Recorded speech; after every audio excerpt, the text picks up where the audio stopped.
गागलहेड़ी में निकाह से ठीक पहले दूल्हे की पत्नी ने अचानक पहुंचकर हंगामा कर दिया। दूल्हे दिलबहार निवासी शेरपुर ने उसे पहचानने से साफ इनकार किया तो युवती ने दोनों की शादी के फोटो व वीडियो व्हाट्सएप चैट दिखाई है। युवती ने बताया कि केरल में प्रेम प्रसंग के बाद दिलबहार ने 2019 में उसके साथ विवाह किया था। अब पहला निकाह छिपाकर दूसरा निकाह कर रहा था। केस खुलने के बाद दुल्हन के परिजनों ने निकाह से इनकार कर दिया है। वहीं केस खुलने के बाद दुल्हन के परिजनों ने निकाह से साफ इनकार कर दिया। थाने में समझौता हुआ, बारात बैरंग लौट गई। वायरल वीडियो में दंपत्ति के बीच होती नोकझोंक भी साफ तौर पर आप देख सकते हैं, जिसके बाद पुलिस ने दुल्हन पक्ष को उनका विवाह का खर्च दिलाकर समझौता कर मेरे साथ में रहना चाहती थी, तब उसने मेरे से फोन से बात नहीं किया। उसके अलावा और किससे बात करी? गुलबर से बात होती, मैं उसको सारी बात बता दिया। गुलबहार है ऐसे ऐसे प्रॉब्लम है। कहने का मतलब सारा घर वालों ने बात कर ली, पापा को छोड़ नहीं, आप गुलबहार कौन है? बड़ा भाई ने आपके पास एविडेंस? आपके पास एविडेंस नहीं? निकाह वाला जो इसने ब्लॉक की है, इसमें इसके पास सारी चैटिंग है। ब्राइटनेस बढ़ा देना उसकी। नहीं कर सकता। अरे वो कहीं नहीं बढ़ जाएगा, कर तू जाएगा। अरे कौन है वो? उसे कोई फैसला थोड़ा ही हो रहा। कोई नहीं आपके निकाह में जब आपका निकाह हुआ कोई ऐसा पर्सन था जिससे आप अभी पूर्व बात करवा कोई हाँ बात करो कोर्ट करके सामने नहीं, इसकी तरफ से कौन है? मेरी तरफ से कोई नहीं था, इसके अपने थी बस। इसने अकेला आया था मेरे घर में। किसको बताया नहीं? तुम मुझे गुलबर से मुझे सबको पता है ना ये बात। गुलबर आ रहा, गुलबर को हाँ, उसको आने दे। तो पहले आप आपस में बात करें, वो भी आता है। बहुत इसके साथ उसने मेरे साथ भी सब कुछ भी किया, एक बच्चे भी गिरा दिया है, फिर भी इधर आके निकाह कर दिया। और भी बहुत ज्यादा लड़की पे पिसने लगे हुए हैं। मेरे साथ फोटो है, मैंने सबको भेज दिया। इसको पूछ रहे आप अपनी बात करो। इसने उधर से सारी गलत काम करके इधर आया। उसके पहले भी बहुत ज्यादा लड़की के साथ भी गलत कर रहा था, मिल रहा था। वो उसका भाई है, सबको पता है। उनको पता है। मैं गुलबर को सारी बात बताया। इसे एक ही गुली है, कोई नहीं अंदर। कौन आई हो भाई? कौन सा गुलबर परवेज? बाकी बाहर अभी कुछ नहीं हो रहा, बाहर नहीं हो रही है। लड़की घबरा रही, धमका आगे बात नहीं करी। वो केरला से है, किसी से बात चैटिंग कैंप करी। इसके अलावा आपने वो कौन सा क्या कादिर मेरे घर पे भी आया था। कादिर किसकी छोटा भाई, उसको सब पता है। कादिर कहाँ है? कौन भाई आप? कादिर कौन? कादिर कौन सा? ये कौन है भाई साहब? वीडियो क्यों बना रहे हैं? नहीं बनाने मुझे क्या दिक्कत होगी भाई? कोई ऐसा तो दिक्कत होगी। हाँ भाई, दिक्कत यार अभी तो ये नुकरा समझ आ गई। मेरा घर है, मैं घर का ही हूँ।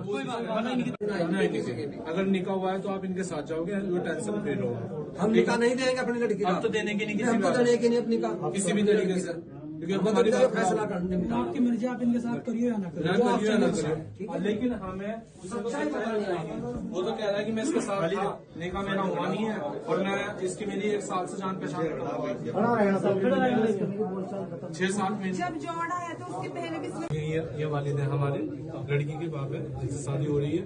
ठीक है, सारी चीजें आप इससे आपका किसी के साथ कोई गलत बात नहीं होगी ना किसी के भी। अगर निकाह हुआ है तो आप इनके साथ जाओगे, वो टेंशन फ्री रहोगे। हम निकाह नहीं देंगे अपनी लड़की का। अब तो देने की नहीं हम तो देने की नहीं अपनी का किसी भी तरीके से, क्योंकि हमारी बात फैसला करने में आपकी मर्जी, आप इनके साथ करिए या ना ना करिए ना करिए। लेकिन हमें वो तो कह रहा है कि मैं इसके साथ निकाह मेरा हुआ नहीं है और मैं इसकी मेरी 1 साल से जान पहचान रहा हूँ। 6-7 महीने जब जोड़ा है तो उसके पहले भी इसने मेरे साथ बात किया था। और मेरे इसने उसका भाभी को भी, शरणपुर रहने वाली भाभी को भी, सबको भी रिश्ता लेके मेरे घर में आए थे। इसकी पूरी घर वाली भाभी कौन सी? मेरी समा। हाँ, और उसका हस्बैंड वो क्या साल हो गया हमारा? उसका हस्बैंड बात बना। वो तो तुम 2018 से मेरे घर पे नहीं आ रहा है। 2000 निकाह मेरा कब हुआ तेरे साथ? 2021 निकाह कब हुआ मेरा तेरे साथ? 2021 में हुआ। हाँ, कहाँ निकाह का पेपर कहाँ? तुमने लेके गया? मैं कहाँ लेके गया? उसे मुझे गुलबर से मुझे सबको पता है ना ये बात। गुलबर आ रहा, गुलबर को हाँ, उसको आने दे। तो पहले आप आपस में बात करें, वो भी आता है। बहुत इसके साथ उसने मेरे साथ भी सब कुछ भी किया, एक बच्चे भी गिरा दिया है, फिर भी इधर आके निकाह कर दिया। और भी बहुत ज्यादा लड़की पे पिसने लगे हुए हैं। मेरे साथ फोटो है, मैंने सबको भेज दिया। इसको पूछ रहे आप अपनी बात करो। इसने उधर से सारी गलत काम करके इधर आया। उसके पहले भी बहुत ज्यादा लड़की के साथ भी गलत कर रहा था, मिल रहा था। तो मैं तो बकरा ईद पे आया, तो मैं 1 साल में बकरा ईद पे घर ना हो।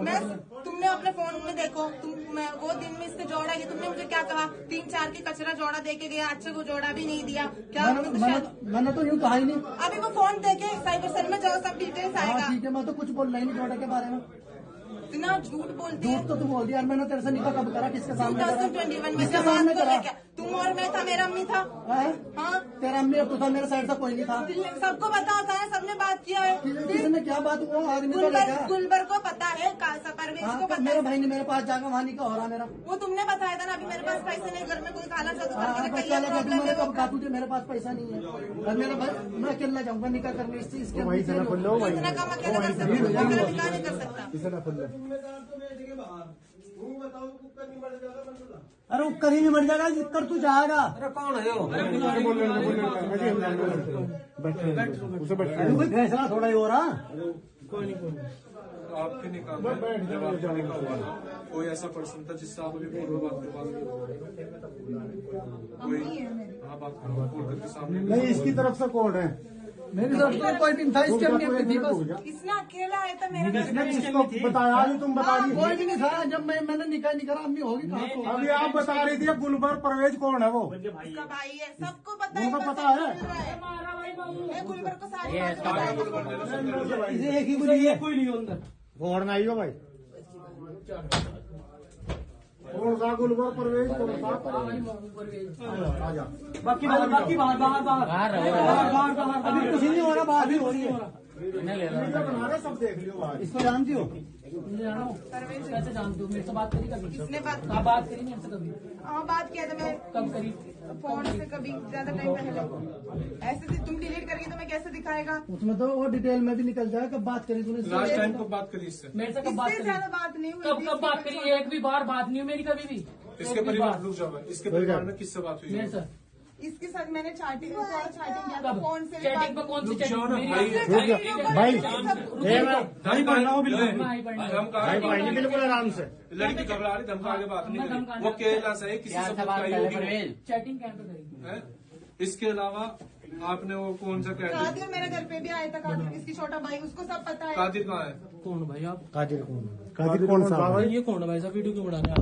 नहीं बनाने, नहीं बनाने। तुझे क्या दिक्कत होगी भाई? हमें कोई ऐसा तो दिक्कत होगी। हाँ भाई, दिक्कत अभी तो ये नुकारा समझ आ गई। मेरा घर है, मैं घर का ही हूँ। सबूत यार क्या बात कर रहा मेरे यार, फोन काट लगा। वो फोटो है, ना ना, ठीक है।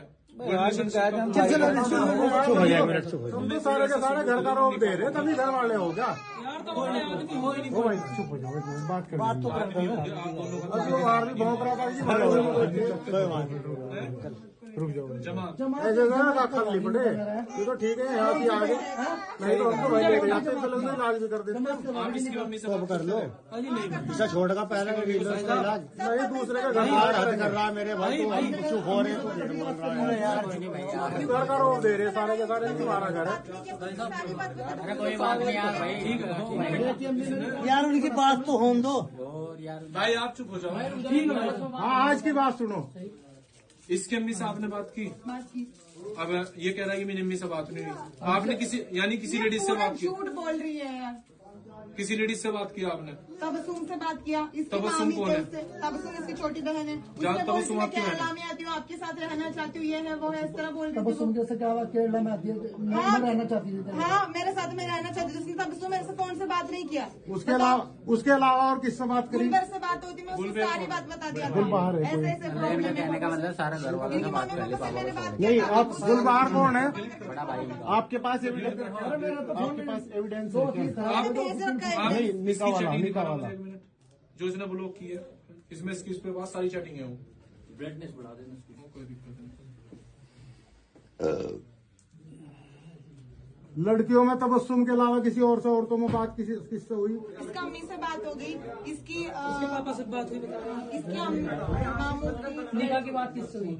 इससे हुई। गुलबर को मैंने बताया था। गुलबर को मैंने बताया था। यार झूठ कम बोलो, खुदा से तो डरो, जान जाएगी एक दिन। तुम्हारी एक दिन जान तुम्हारी जरूर भाई जानी इतना है। गलत कर रही है, वो तुमको कोई परवाह नहीं। जान जरूर जानी है। ऐसे कभी करा ही निकाह कब नहीं। किया है? जमात को केरला में लेकर आके जमात किया के साथ निकाह था। चल रहा सब है। बात कर रही है घर पे। नीले- कौन मैं वो शक कर कबूल रही कर रहा है? हूँ, मैंने वो सब है मेरे में। बच्चा तक गिरा दिया, क्या है फिर वो? हाँ वो बात सच। अगर ये थाने में जाकर बचेगी तो क्या बाहर रह जाएगा ये बच जाएगा क्या फिर? तेरा इज्जत हो रही है पंजाब वाले से फंसी किस से बात नहीं करी तेरी इज्जत कहाँ है वो? वो सुना दे रहे बात क्या मैं वो उसको बोल कर रहा हूँ मैंने कहा वो सब है मेरे आप बच्चा तक गिरा दिया क्या है फिर वो? हाँ वो बात सच। अगर ये थाने में जाकर बचेगी तो क्या बाहर रह जाएगा ये बच जाएगा क्या फिर? तेरा इज्जत हो रही है पंजाब वाले से फंसी किस से बात नहीं करी तेरी इज्जत कहाँ है वो? वो सुना दे रहे बात क्या मुस्कान के साथ क्या कांग्रेस सांसद राहुल गांधी ने बुधवार आज लोकसभा में कहा कि लोकसभा अध्यक्ष ओम बिरला ने मुलाकात की और उनसे उनके खिलाफ अपमानजनक टिप्पणियों को हटाने का भी आग्रह किया। इससे पहले 5 दिसंबर को बीजेपी सांसद निशिकांत दुबे और संबित पात्रा ने राहुल गांधी और हंगेरियन के बीच संबंधों का आरोप लगाया। इसके बाद से कांग्रेस पार्टी नाराजगी जाहिर कर रही है। सुने राहुल गांधी ने क्या कुछ कहा। हो पाया लेकिन खुद भी देखिए स्पीकर से मेरी मीटिंग हुई और मैंने उनको कहा कि देखिए ये जो हमारी पार्टी कह रही है कि कमेंट्स ये जो कमेंट्स हैं डेरोगेटरी कमेंट्स हैं मेरे बारे में इनको एक्सपंज किया जाए। स्पीकर ने कहा कि वो इनको एग्जामिन करेंगे।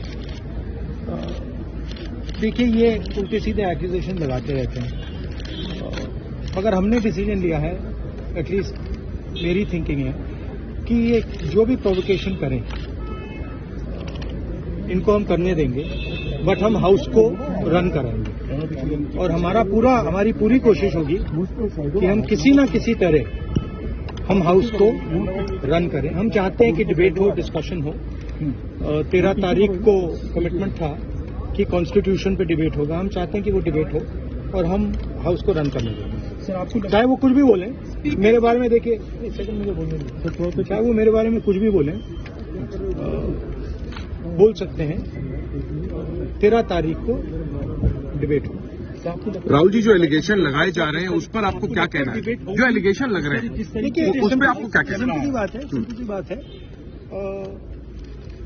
अदानी पे डिस्कशन नहीं जाते हैं।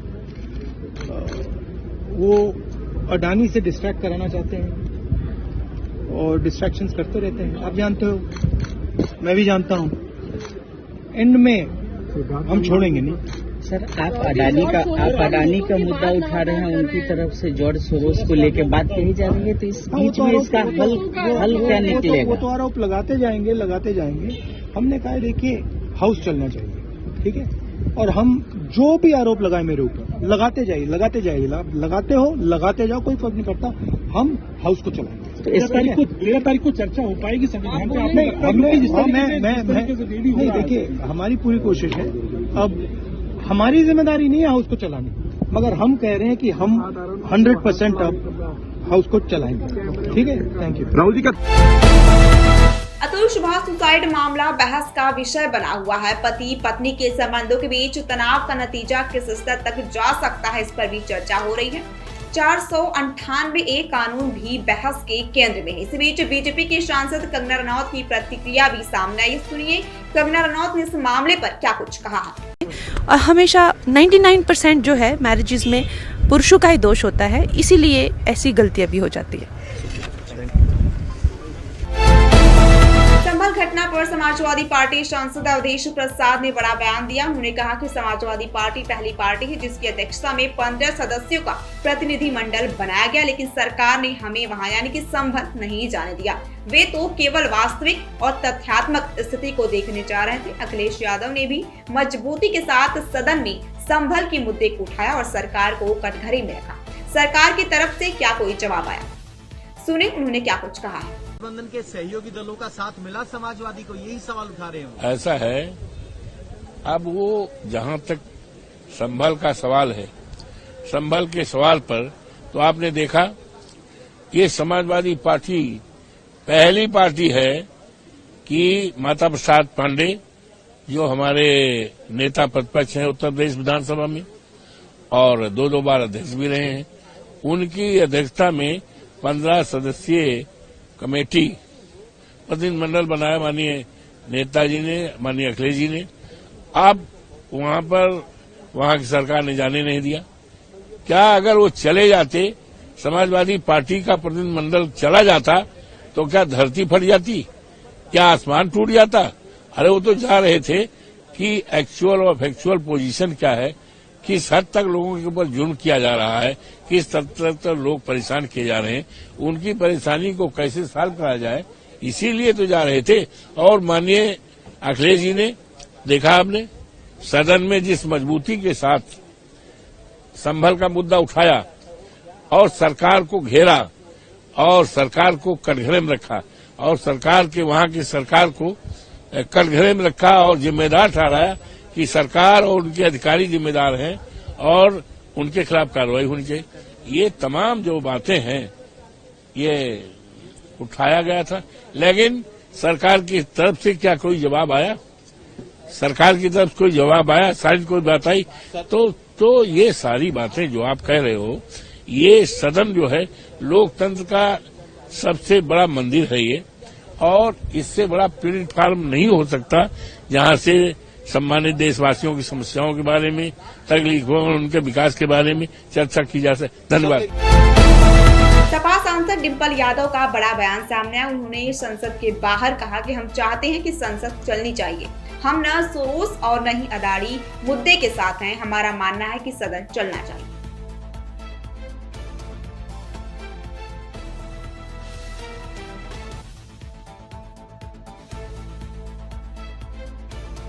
और ना हम सेरोस के मुद्दे के साथ है, ना हम अडानी जी के मुद्दे के साथ है। तो मैं समझती हूँ सदन को चलना चाहिए, क्योंकि जो पूरा जो ये लोकसभा सत्र जो है विंटर सेशन है, तो मैं समझती हूँ कि हमें पूरी उम्मीद है कि दोनों पक्ष के लोग इसको चलाने में पूरी निष्ठता दिखाएंगे। समाजवादी पार्टी का मुद्दा क्या है और जो संविधान पे चर्चा होनी है उस पर क्या? नहीं, संविधान पे चर्चा होनी है फ्राइडे सैटरडे को, और समाजवादी पार्टी उसमें हिस्सा लेंगी, और हम चाहते हैं समाजवादी पार्टी की सदन चले।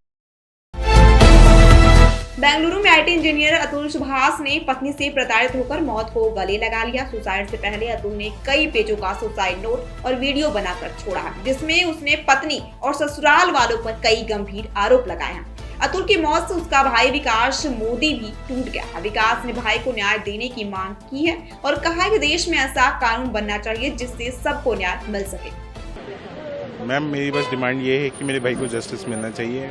मुझे और कोई सिस्टम से ये अपेक्षा है कि मेन के लिए भी कोई कानून आए। जो मेरे भाई के साथ हुआ वैसे बहुत सारे लोगों के साथ इस देश में हो रहा है, उस चीज़ को गवर्नमेंट ऑफ इंडिया समझे। एक मेन की लाइफ भी एक उतनी इम्पोर्टेंट है जितनी एक फीमेल की लाइफ है। मैं ये चाहता हूँ कि ऐसा ना हो जाए आगे आने वाले सिस्टम में कि लोग मेन को ऐसा डर लगने लगे कि मैं शादी कर रहा हूँ तो सही कर रहा हूँ या नहीं कर रहा हूँ। उसको ये डर ना मिले कि क्या मैं ऐसा तो नहीं है कि मैं सिर्फ एटीएम मशीन बन के रह जाऊंगा, जैसे सिर्फ और सिर्फ जो है वो पैसा ही देना है। मैं पुलिस के इन्वेस्टिगेशन को मैंने अभी जस्ट जैसे बताया कि अभी तक कोई अरेस्ट नहीं हुआ है। मैंने एक फ़ोटो आप लोगों के साथ शेयर किया है जिसमें मैंने बताया है कि कैसे एक महिला अगर सुसाइड करती है और without video, without suicide note, उसके एक्स बॉयफ्रेंड को इमीडिएटली अरेस्ट कर लिया जाता है। तो ये हमारे सिस्टम में फ्लॉज नहीं है तो क्या है, जेंडर बायसनेस नहीं है तो क्या है।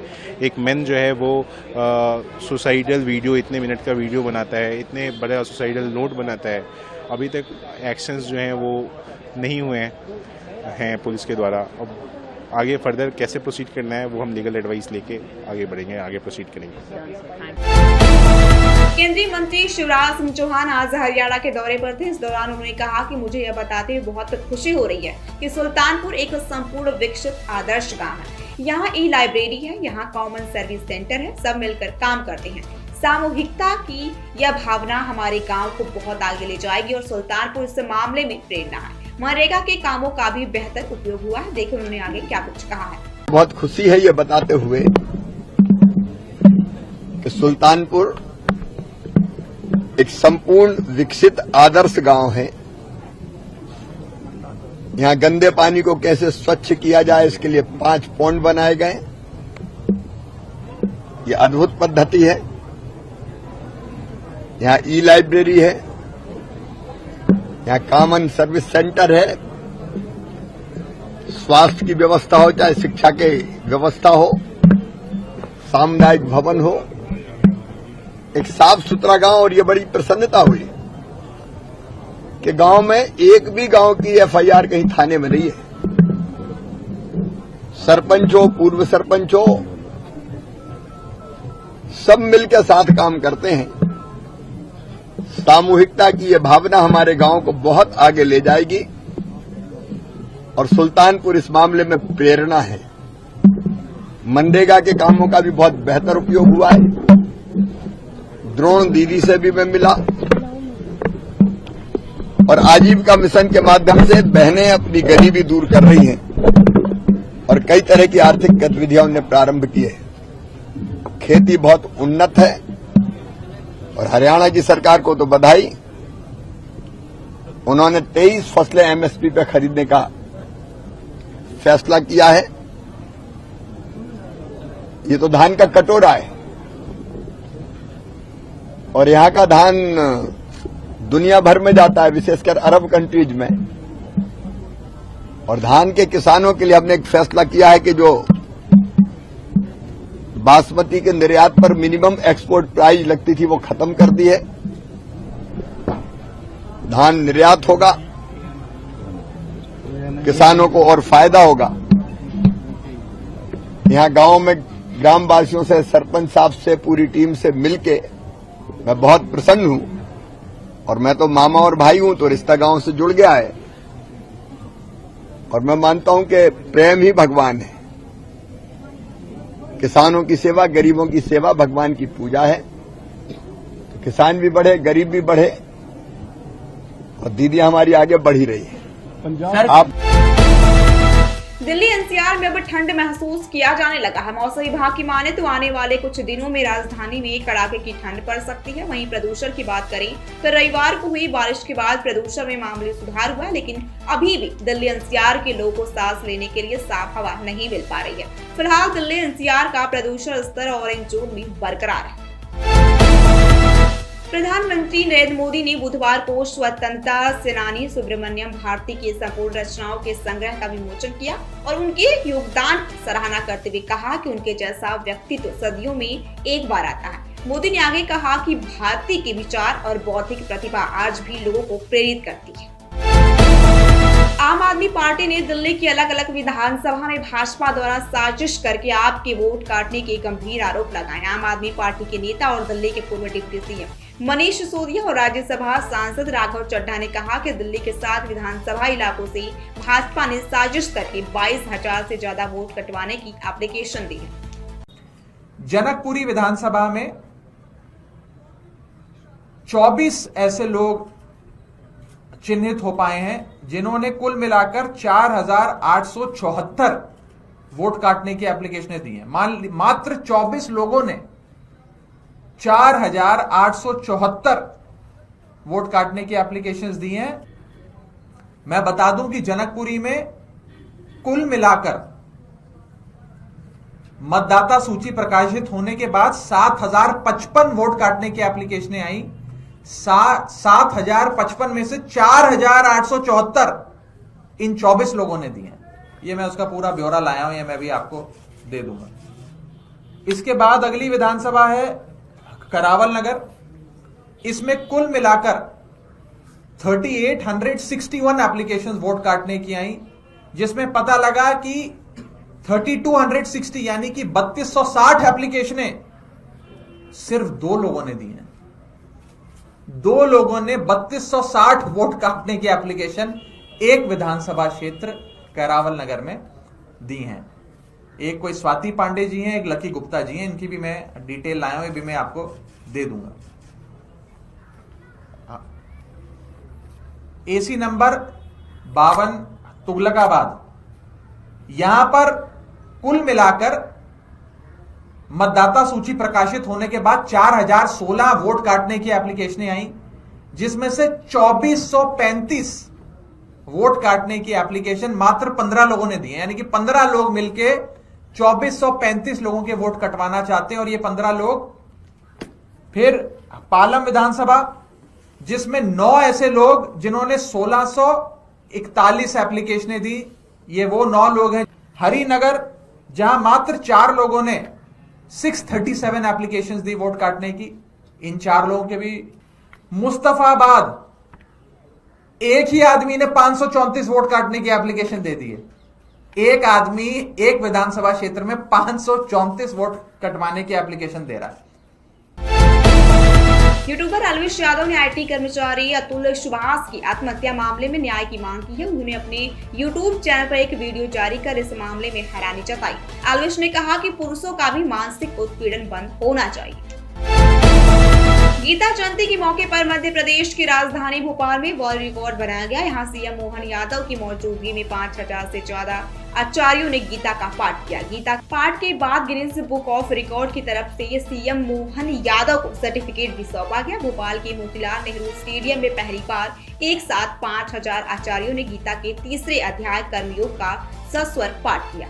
इस बात की प्रसन्नता है, हमारे संस्कृति मंत्रालय के माध्यम से सरकार ने गीता जयंती के पावन अवसर पर ये आज बड़ा आयोजन किया, जिसमें 5000 विद्यार्थियों ने यहाँ गीता पाठ का भव्य आयोजन हुआ है। और साथ ही साथ उज्जैन में भी इसी समय इसी प्रकार से आयोजन हुआ है। हमने लगभग 5 दिन का ये पूरा उत्सव मनाया, जिसमें स्कूल और कॉलेज के बच्चों के माध्यम से पवित्र गीता जी के श्लोकों के ऊपर अलग अलग प्रकार की प्रतियोगिता हुई, उसमें सिलेक्शन हुआ और सभी लोगों को पुरस्कार दिए जा रहे हैं। पवित्र गीता वो ग्रंथ है जिसके माध्यम से दुनिया के बड़े से बड़े क्रांतिकारी, बड़े से बड़े विद्वान ने अपने अपने ढंग से उसका अध्ययन करके जीवन की अपने मार्ग की लाइन तय की। महात्मा गांधी जी से लगा करके बाल गंगाधर तिलक तक सबने उसकी व्याख्या की है, अलग से उनके ग्रंथ उपलब्ध है। विश्व के स्वनामधन्य अलग अलग विद्वानों ने इसमें से मार्ग ढूंढा है। मेरी अपनी ओर से गीता जयंती के अवसर पर यह बड़ा आयोजन, हमारी सरकार के 1 वर्ष पूर्ण होने के अवसर पर 2 जो आयोजन हमने किए हैं, एक हमने अपना पखवाड़ा जो जन कल्याणकारी योजनाओं के माध्यम से 15 दिन की सभी योजनाओं के लिए उत्सव धर्मिता से मनाए जाने के निर्णय किए। एक तरफ 40 दिन का घर घर जाकर के आपकी सरकार आपके द्वार के तरह से नीचे जाकर के जनता के बीच सरकार की जनहितैषी योजनाओं का लाभ पात्र हितग्राहियों को देने का अभियान चलाया जाएगा। मेरी अपनी ओर से प्रदेशवासियों को बधाई। यशस्वी प्रधानमंत्री श्रीमान नरेंद्र मोदी जी के नेतृत्व में जनहितकारी योजनाओं को लेकर के हम लगातार इस पे काम कर रहे हैं और लगातार आगे बढ़ते जाएंगे। उत्तर प्रदेश के मुख्यमंत्री योगी आदित्यनाथ ने शैक्षिक समूह संस्थान कर्मादेवी में छात्रों को संबोधित करते हुए कहा कि राष्ट्रीय शिक्षा नीति में कौशल विकास पर ज्यादा ध्यान केंद्रित किया जाए, ताकि कोई भी नौजवान जब अपने संस्थान से विद्या ग्रहण करने के बाद निकले तो वो अपने आप को असहाय न महसूस करे, बल्कि उसे खुद पर विश्वास हो कि वो अपने पैरों पर खड़ा हो सकता है। दुनिया आज आपका इंतजार कर रही है, लेकिन इसके लिए अच्छा होगा कि इन बच्चों को हम दुनिया की तमाम भाषाओं के बारे में सामान्य शिक्षा दें। भारत की सभी भाषाएं हमारी विविधता का प्रतीक है। भाषा एक बहुत बड़ा माध्यम बन सकता है। तकनीक ने इसे और आसान बना दिया। उभरेगा अपने संस्थापकों की भावनाओं के अनुरूप यहां पर समाज के प्रत्येक तबके को बिना भेदभाव के शिक्षण और प्रशिक्षण देने के लिए अपने आप को तैयार करेगा। दूसरा, हमें एक बात और ध्यान रखना होगा कि वैन सिंह जी, आप तो अपने सेवा चयन आयोग में भी हैं, हमें एक बात को ध्यान में रखना होगा, नर्सिंग, फार्मेसी या बीसीए या फ्यूचर में कभी स्किल डेवलपमेंट का, क्योंकि राष्ट्रीय शिक्षा नीति में स्किल डेवलपमेंट पर ज्यादा फोकस है। कोई भी नौजवान जब अपने संस्थान से अपना विद्याध्ययन करने के बाद निकले तो अपने को असहाय न महसूस करे, बल्कि ये बोले कि मैं अपने पैरों पे खड़ा हो सकता हूं, उसके अंदर एक विश्वास हो। और मुझे लगता है कि दुनिया आज आपका इंतजार कर रही है, लेकिन इसके लिए अच्छा होगा कि इन बच्चों को हम दुनिया की भी तमाम भाषाओं के बारे में उनकी एक जनरल स्टडी करवा लें, उसके जनरल यानी उसकी सामान्य बातों के बारे में, दुनिया की उन भाषाओं के बारे में भी, किस देश के अंदर, भारत के अंदर, किस राज्य के अंदर। भाई आप अगर महाराष्ट्र में जा रहे हैं, महाराष्ट्र में थोड़ा मराठी भी बोलना आपको आ जाए, सीखने में क्या बुरा लगा। अपने सामान्य पढ़ाई करने के साथ साथ 1 घंटे के अतिरिक्त क्लास लग सकती है। तमिलनाडु में जा रहे हैं, थोड़ी तमिल भी आपको बोलनी आ जाए। कर्नाटक में जा रहे हैं, थोड़ा कन्नड़ भी सीख लें।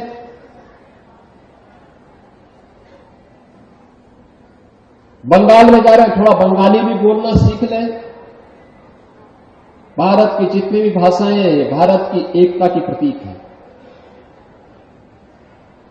और ये सभी की जननी देववाणी संस्कृत है। थोड़ा भी उत्तर प्रदेश महिला आयोग की उपाध्यक्ष अपर्णा यादव ने अतुल सुभाष आत्महत्या मामले पर टिप्पणी की है। उन्होंने कहा कि यह मामला बहुत ही दुखद है। भारतीय जनता पार्टी की नेता ने कहा कि हमें सामंजस्य के साथ चलना चाहिए। महिला और पुरुष दोनों जीवन के दो पहिए हैं। सर्वप्रथम मैं ये कहूँगी कि मैं महिला आयोग से हूँ।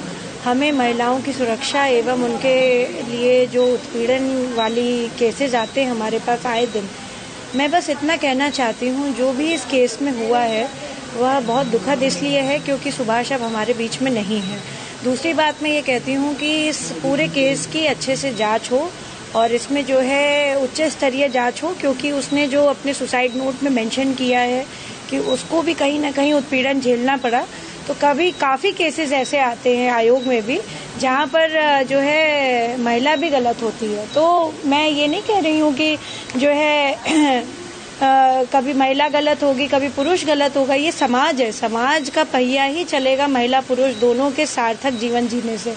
तो मैं सबसे ये निवेदन करती हूँ कि जो है आप लोग सब सामंजस्य बना करके अपना जीवन जिए और सामाजिक रूप से मैं समझती हूँ कि यह चीज़ें जो आ रही हैं ये बहुत ही एक तरह से शर्मसार कर देने वाली हैं पूरे समाज को। और पुरुषों के भी उतने ही हक हैं हमारे कंट्री में जितने महिलाओं के हैं। हालांकि महिला क्योंकि ज़्यादा संवेदनशील है, ज़्यादा फिजिकली इतना स्ट्रॉन्ग नहीं है, इसलिए सरकार द्वारा उनके लिए अच्छे लॉज बने हैं। उनका पालन अच्छी रूप में किया जाए, ना कि बुरे रूप में। संसद के दोनों सदनों में बुधवार को भी आज हंगामा जारी रहा और बार बार सदन की कार्यवाही स्थगित करनी पड़ी। कांग्रेस के नेतृत्व में विपक्षी दल सरकार को लगातार घेरने के लिए संसद परिसर में प्रदर्शन करे। इसी क्रम में लोकसभा में नेता प्रतिपक्ष राहुल गांधी आज अनोखा विरोध प्रदर्शन करते नजर आए। रक्षा मंत्री राजनाथ सिंह जैसे ही कार से संसद परिसर पहुंचे। प्रदर्शन कर रहे राहुल गांधी राजनाथ सिंह के पास पहुंचे और उन्हें गुलाब का फूल और तिरंगा भेंट करने लगे। इसी दौरान कांग्रेस के अन्य सांसद भी रक्षा मंत्री को गुलाब का फूल देने लगे और वह आगे बढ़े। मरोहा में एक मशहूर शायरा के बदनाम करने की साजिश का मामला सामने आया है। शायरा के फर्जी अश्लील वीडियो वायरल करने की धमकी दी गई और उन्हें फोन पर अभद्र बातें सुनने को मजबूर किया गया। इसके अलावा उनकी इंस्टाग्राम पोस्ट पर भी अश्लील टिप्पणियां की गई। इन घटनाओं से आहत शायर ने पुलिस से शिकायत दर्ज करवाई, जिसके आधार पर मामला दर्ज कर जांच शुरू कर दी गई है। यह घटना अमरोहा नगर कोतवाली क्षेत्र की है, जिसने साहित्य और कला जगत में गहरी चिंता पैदा कर दी है। मशहूर शायरा के साथ हुई इस हरकत को लेकर लोगों में नाराजगी देखी जा रही है। पुलिस अब आरोपियों की तलाश कर रही है। क्या नाम है आपका? मेरा नाम निखत अमरोही। आप मशहूर शायर हैं, आपको इंस्टाग्राम सोशल मीडिया के जरिए बदनाम करने की कोशिश की। ये 4 लोगों पर पुलिस ने मुकदमा भी दर्ज किया, क्या था पूरा मामला? दरअसल बहुत पहले तकरीबन अगस्त की बात है, 23 अगस्त की। 23 अगस्त में कोई आयशा अयूब थी जो शायरा बताती हैं, अपने आप को कवित्री बता रही हैं। और मेरी कभी 28-29 साल के अरसे में कभी उनसे कोई बात हुई नहीं है। और ये मेरे दोस्तों के ज़रिए से, नदीम फर्रुख साहब के, अबूजर नावेद के और जो दीगर शोरा हैं उनके हिसाब से मुझे पता चला कि उन्होंने ऐसे ऐसे करके आपका वीडियो एक इंस्टाग्राम पे पोस्ट किया हुआ है जिसपे बहुत गलत सलत और अश्लील कमेंट आ रहे हैं। मैं जब उनके इंस्टाग्राम आईडी पे, क्योंकि वो मुझको उन्होंने फॉलो किया हुआ था मेरे पेज पर, जब मैं उनकी इंस्टाग्राम आईडी देखी मैंने तो उस पर बहुत सारे अश्लील कमेंट भी पड़े हुए थे। बस इसी 2 तारीख को मेरे पास मैसेंजर पे मुझे जान से मारने की धमकी दी गई। पहले तो उस बंदे ने मुझसे नॉर्मल बात की। नॉर्मल बात करते करते उनने कहा कि मैं फरहान अफसर का और आयशा अयूब का दोस्त हूँ और तुम क्या चल रहा है तुम्हारे बीच में। तो मैंने कहा भाई किसी भी तरह की कोई चीज़ नहीं चल रही है, क्या है? बोले कि तुम माफ़ी मांगो उससे, वरना तुम्हें मुशायरा पढ़ने लायक नहीं छोड़ने के हैं, तुम जाती हो तो तुम्हें जान से मार दिया जाएगा। 4 तारीख को मेरे पास फ़ोन आता है और वो अननोन नंबर से फ़ोन था। वो बंदा फिर मुझे उसी तरह से कहता है कि क्या मसला चल रहा है फरहान अफसर से और आयशा अयूब से। मैंने उनको बोला, मैंने कहा कोई मसला नहीं है, किसी भी तरह की कोई बात नहीं है। मैंने कहा बताएं क्या बात है।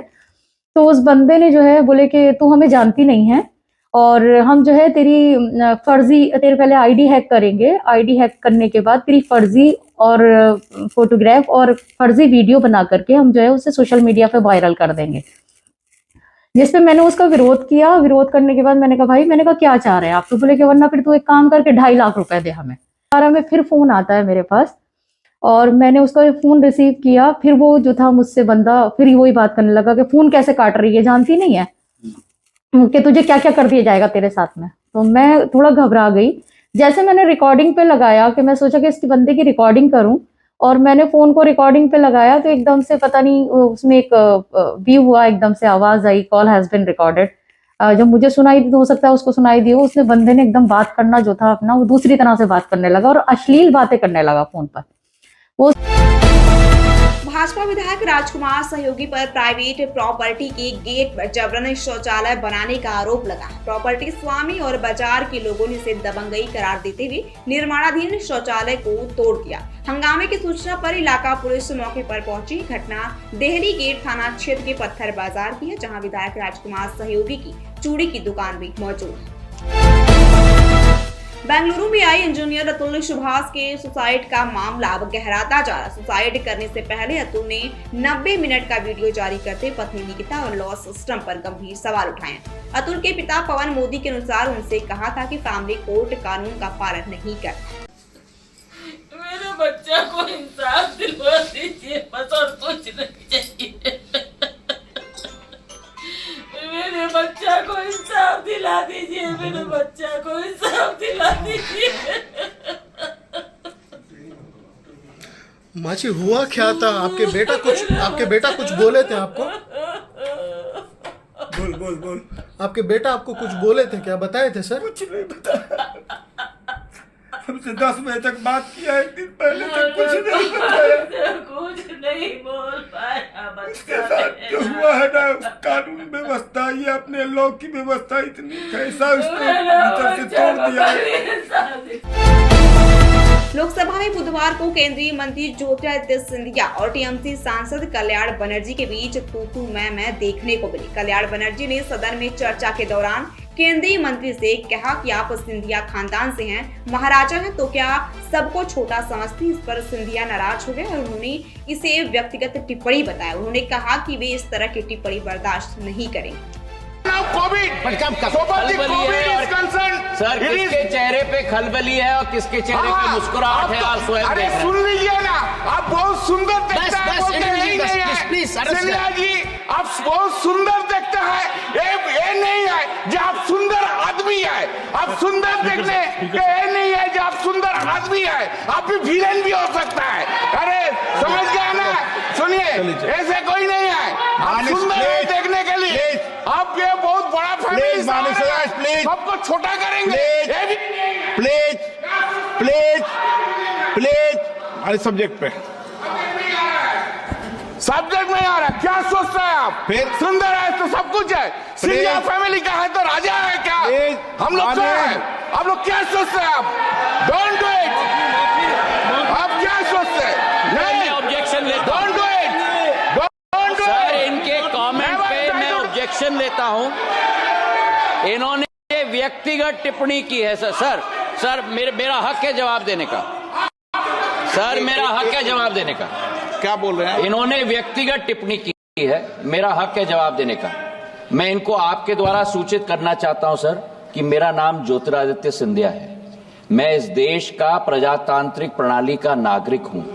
जो आज मैं हूं, जनता के आशीर्वाद और मैंने मेहनत और मेरी मशक्कत के आधार पे हूं। ये अगर मेरे परिवार पर कलंक लगाने की कोशिश करेंगे और बेफजूल बात इस सदन में करेंगे तो मुझसे भी बर्दाश्त नहीं किया जाएगा।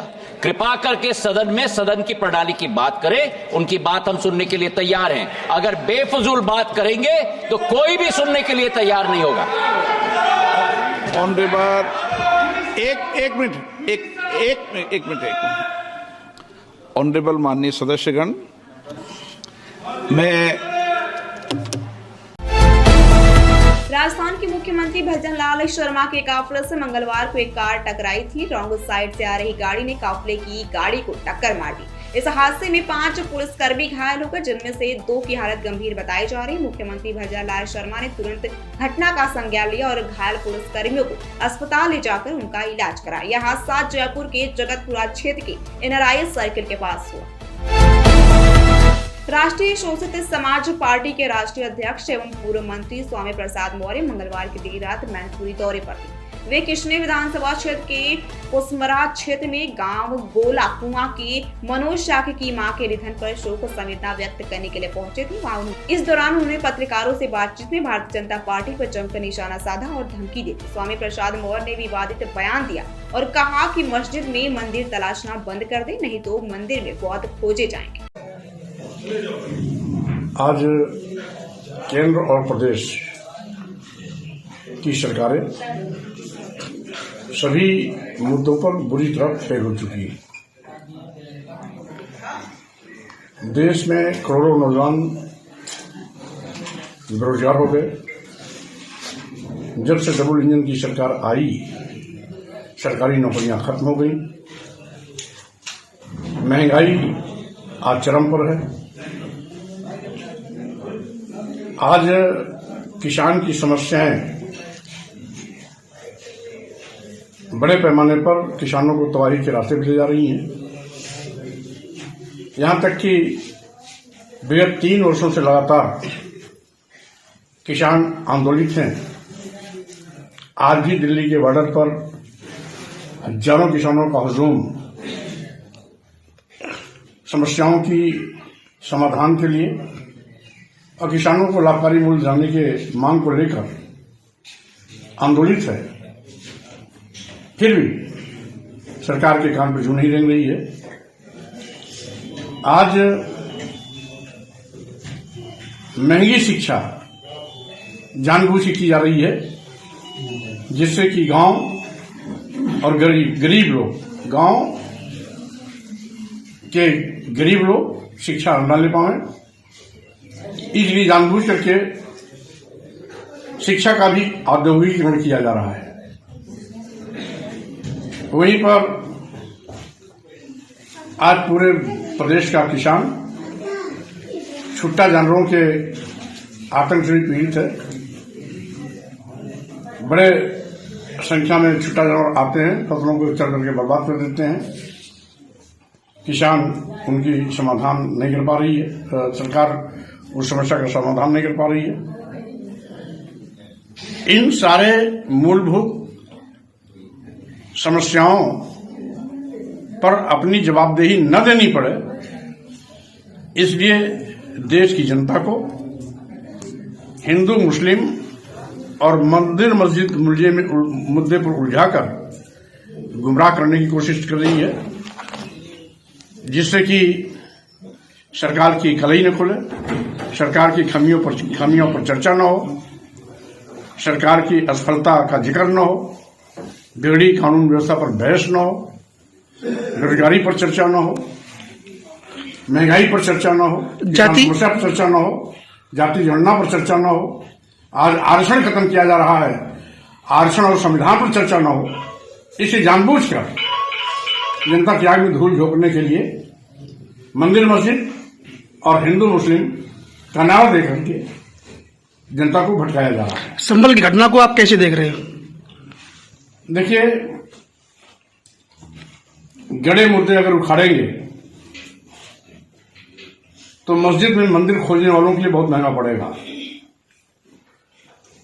इसलिए हर मस्जिद में मंदिर खोजना बंद कर दें,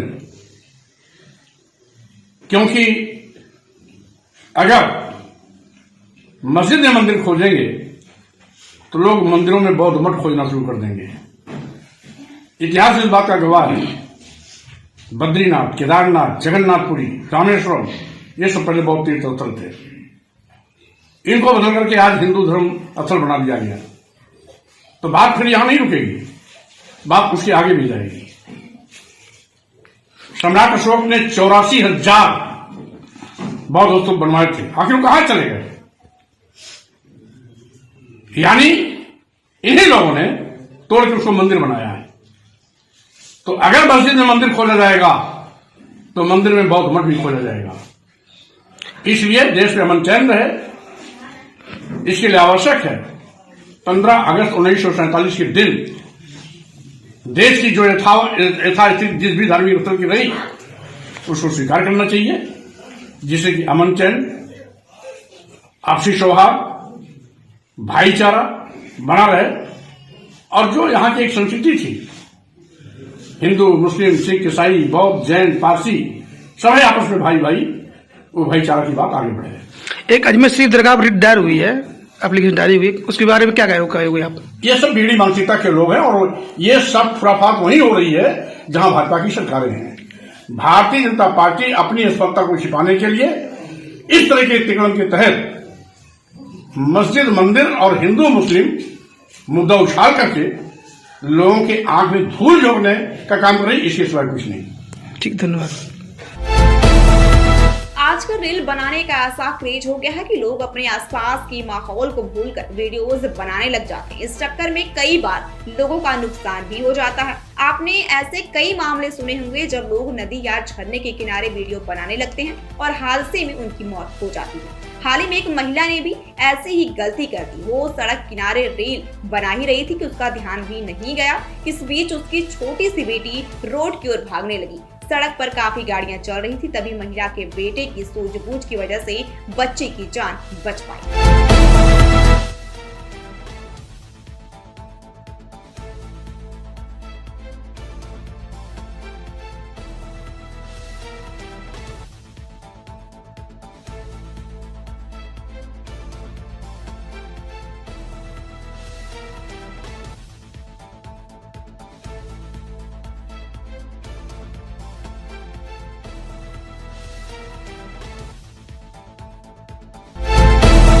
असम के मुख्यमंत्री हिमंत बिस्वा शर्मा ने कहा कि सरकार ने आज से 12 दिन के लिए एक विकास प्लान तैयार किया। यह विकास कार्य सूची जो हमने प्रस्तुत की, इसका लाभ 11 से 12 लाख लोगों को मिलेगा। हमारी जिन बेटियों ने प्रथम श्रेणी के साथ कक्षा 12वीं पास की है और उन्हें स्कूटी दी जाएगी। कक्षा 9 में पढ़ने वाली छात्राओं को साइकिल मिलेगी। बाढ़ के समय जिन लोगों के मकान क्षतिग्रस्त हुए थे उन्हें वित्तीय सहायता दी जाएगी और जिन छात्रों ने कक्षा 10वीं की परीक्षा अच्छे से उत्तीर्ण की है उन्हें भी नगद प्रोत्साहन राशि देने का काम किया जाएगा।